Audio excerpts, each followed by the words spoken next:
my name is Massa. It's grilling season, and nobody's more itching to grill than me, Massa. Nothing beats firing up that Weber classic kettle grill when the snow melts and the birds are chirping. But if you know me, you know that I like ribs. And low and slow is kind of tough to do on that kettle grill. There have been products like the Smokinator, and you can do that indirect heating method using these foil trays, but I find them a little too finicky. You're always adding water or you're fiddling around with the vents and it becomes much of a chore. Also, I don't have room on my tiny porch for a smoker like the Smoky Mountain, nor do I have the cash to get one of these Kamado grills like the Big Green Egg. So enter the Adrenaline Barbecue Company and their product, the Slow and Sear, an add-on to the Weber grill that promises to solve my problems and maintain a low and slow temperature of 225 degrees with little fidgeting. Full disclosure, Adrenaline Barbecue Company sent this to me to review. Now I know what you're thinking, Massa, you filthy weasel. How can I know that you're going to give this a fair review if you got the product for free? Luckily, I don't care about anyone or anything. So if it don't work, I'll tell you. So right off the bat, this thing is a beautiful piece of stainless steel. It doesn't feel cheap at all. It's well crafted, hefty, and it's even got its name etched in there, which, that's pretty cool. This must be the Super Slow and Sear since it's got the grate, which prevents coals from falling. Well, this is probably the most beautiful it's ever gonna look because I'm gonna throw fire in it and see if it works. Stainless steel ain't so stainless when you put greasy old fires in it. My dad was once in a greasy old fire. He's a skeleton now. My dad's a skeleton. As is tradition, we're gonna cook some ribs in this thing first. So I have some ribs here, and normally I dry brine ribs for a few hours before the cook, but let me tell you something about these ribs here. My local grocer recently switched up the brand of baby back ribs they carry to this always tender ribs or whatever. I didn't think too much of it until I salted them the day before to dry brine them, and then the next day I cooked them and they were way too salty. I went back and read the packaging, and it turns out these things were already pre-brined. My store near me doesn't even sell unbrined ribs anymore, so make sure to read the packaging so you don't make the same mistake. Part of me thinks using these pre-brined ribs is an abomination, and I could have gone to a store farther away and bought unbrined ribs, but I'm too lazy.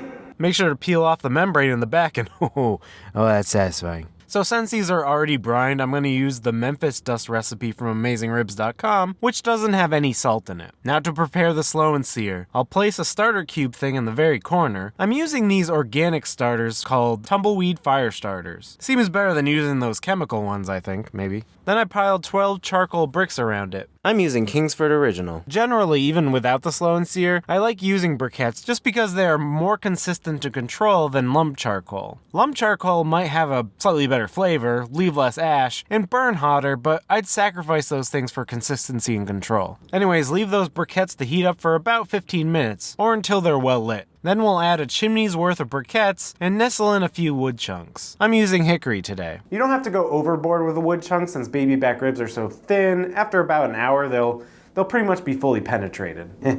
Fill the water reservoir with 1 quart of hot water and be careful because it'll do that. It spurts. Place the ribs on the other side, and I like to have a pit thermometer in there because this dome thermometer is a f***ing liar. Place the pit thermometer about 2 inches away from the meat. I'm using this ThermoPro TP20 dual thermometer, which is nice because it's wireless so I can take this part with me and do some other things. Or I'll put it on like the windowsill while I do dishes so I don't have to babysit the grill. Some people swear by the Maverick one, and there's this professional one by ThermoWorks called the Smoke, but I got this one because I can use my Amazon points and Amazon Prime. A lot of my life decisions are based whether I can use Amazon Prime or not. So once the grill gets to about 150, 170 area, you'll want to close down the top vent to about 1/3 open and the bottom vent to 1/4 open. And make sure the vent on top is over the ribs so the smoke actually travels through the ribs. So then the grill reaches the target temp. I stuck around to make sure it wouldn't go any higher. It initially started to raise, and so I closed down the top vent slightly, which caused it to go back down. And now for the fun part. Grill, sunglasses, whiskey. Cool. It took a tiny bit of vent fiddling in the beginning, but once it got going, it maintained that temperature for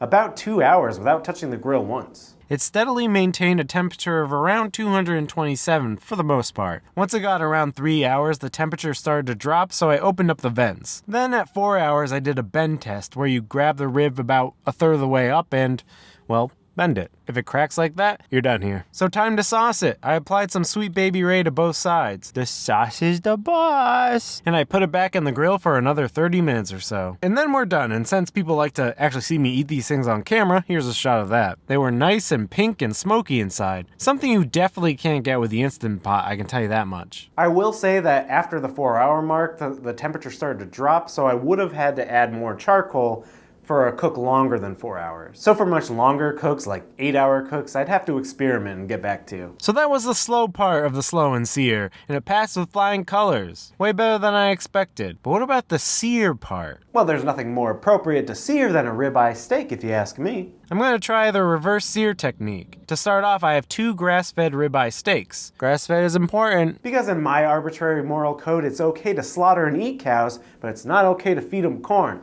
It puts holes in their stomachs. I'm just gonna salt them good with kosher salt. If I was smart, I would have done this the night before to allow the salt to penetrate the meat better, but I forgot. I'm losing my mind. Hello, Dad. This will have to be good enough. Then we'll light up about 24 briquettes and dump them into the slow and sear. We'll want the temp to be around 225. Place the steaks on the opposite side, and we'll probe one of the steaks. Close it up, and when the internal temp gets around 80 degrees, we'll turn it over and reprobe. I'm shooting for a doneness of medium rare, which is 135 degrees. So we'll stop this at 115 degrees, and then the sear will bring it to its final temp. We'll bring these steaks inside and wipe off all the moisture with a paper towel. This is so the outside is nice and dry for the sear. Then we'll oil them up with olive oil, grind some pepper onto them. In the meantime, I filled the chimney 2/3 with charcoal and fired it up. Put those in the charcoal reservoir, and we'll put a cold grill grate on there. The cold grill is important because we don't want grill marks. We want a nice, even sear. So place the steaks over the fire, and then after about 2 minutes, we'll spin the grate like some weird meat DJ. Except instead of spinning fat beets, we're spinning fat meats. Father, why are you here? We're spinning the grate so that you always have a cold grate to have the meat on. You'll just keep flipping the meat and repeating the process until it's nice and seared. The whole process should take about 8 minutes. I'm using an instant read thermometer to check the internal temp, and hey, we're good to go. Beautiful and tasty steaks. Always cut with the grain, or against the grain, or whatever. They came out more medium than medium rare, but I blame me f***ing around with my camera while I make my food. They were very good though, so no big deal. So what's the verdict? It can slow, it can sear, it works as advertised, and it works pretty well. But is it worth it? It comes at a price of around $130, which is about how much I paid for my Weber grill. And the combined price of both, you could probably buy yourself a Smoky Mountain grill. But if you're like me and you only have room on your porch for one grill, and you'd like to expand the possibilities of your kettle grill, it might not be a bad way to go. If you want more information on recipes and stuff you can do with the slow and sear, visit abcbarbecue.com. That's where I found the reverse sear technique. I can see myself using this a lot, making more ribs, a whole chicken, tenderloin, maybe even pulled pork. And if I do that, I'll probably do it on this channel, so stay tuned. Anyways, I recommend it if you have the cash, and I'll see you next time. Bye.